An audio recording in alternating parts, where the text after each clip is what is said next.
जय श्री राम दोस्तों, स्वागत है आपका आज की वॉक पे चर्चा में। पूर्वोत्तर भारत से आए हुए, भारत के पूर्वोत्तर हिस्से से आए हुए एक युवक की हत्या हो जाती है भारत में। भारत के ही उत्तर के राज्य उत्तराखंड में दोनों हिमालय के बच्चे हैं और वहाँ पे उसको ये प्रूव करना या बोलना पड़ता है कि हम चाइनीज़ नहीं हैं, हम भारतीय हैं। और ये हम सब के लिए बहुत शर्म की बात है। जब तक हम जाति और क्षेत्र के बंटवारों से ऊपर नहीं उठेंगे, हमें धर्म के आधार पे बांटा जाता रहेगा और राजनीति चलती रहेगी। आज ज़रूरत है भारत को क्षेत्र और जाति की राजनीति से ऊपर उठ के आगे बढ़ने की। धर्म आपके अपने हो सकते हैं, धर्म के संस्कार अपने हो सकते हैं, धर्म से जुड़ी विधाएं अपनी हो सकती हैं, लेकिन राष्ट्र से ऊपर कुछ नहीं है। अगर कोई कह रहा है कि मैं भारतीय हूँ पहले, तो वो सम्माननीय है, पूजनीय है। अत्याचार तो योग्य तो कतई सही नहीं है।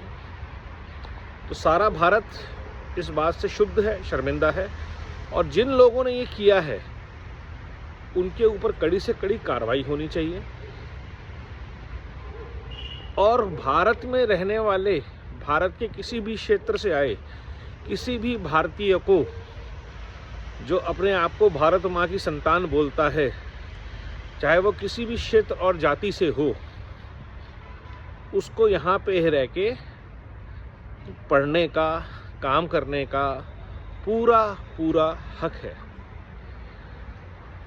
आपको अगर शक है या करना है तो सिर्फ उन लोगों पे करना है जो धार्मिक उन्माद फैलाने के लिए कहीं की भी डेमोग्राफी चेंज कर रहे हैं, कहीं के भी कल्चर को चेंज करने की कोशिश कर रहे हैं, कहीं के जाकर भी कुछ गलत करने का काम करते हैं, देश के खिलाफ, समाज के खिलाफ, वहाँ की संस्कृति के खिलाफ। उसके अलावा हर व्यक्ति, चाहे वो किसी भी क्षेत्र से आता हो, किसी भी जात से आता हो, वो पहले भारतीय है। भारत के लिए खड़े होना है, आपस में एक दूसरे के खिलाफ, भारतीयों के खिलाफ खड़े नहीं होना। हमें खड़े खिलाफ किसके होना है?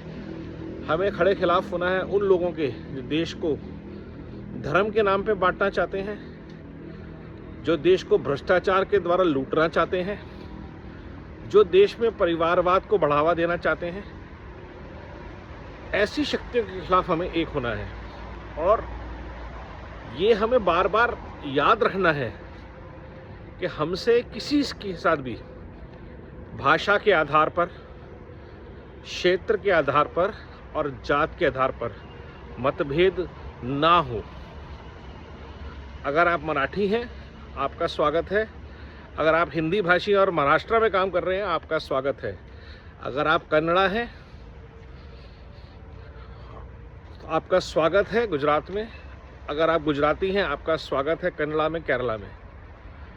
धर्म आपके अलग हो सकते हैं, लेकिन जाति, क्षेत्र और भाषा, इसके ऊपर भेदभाव भारत में नहीं होना चाहिए।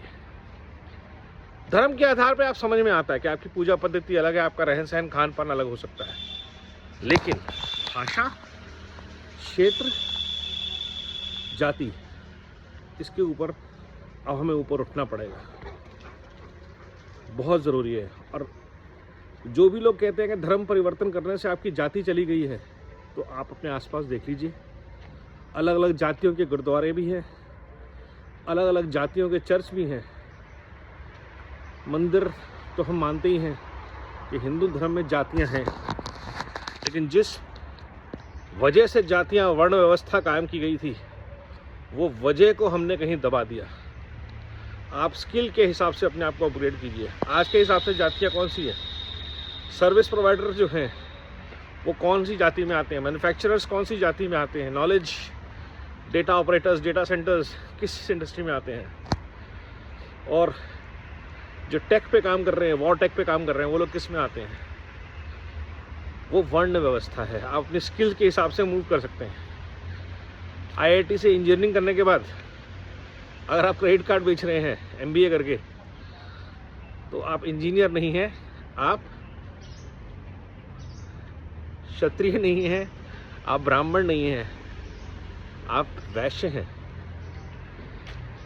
जो आपके में चांड वर्ण व्यवस्था है। सो मैं पुनः अनुरोध, क्षेत्र, जाति और भाषा, इन चीज़ों पर भारत में कभी भी कहीं भी भेदभाव हो, उसके खिलाफ हर भारतीय को खड़े होना चाहिए।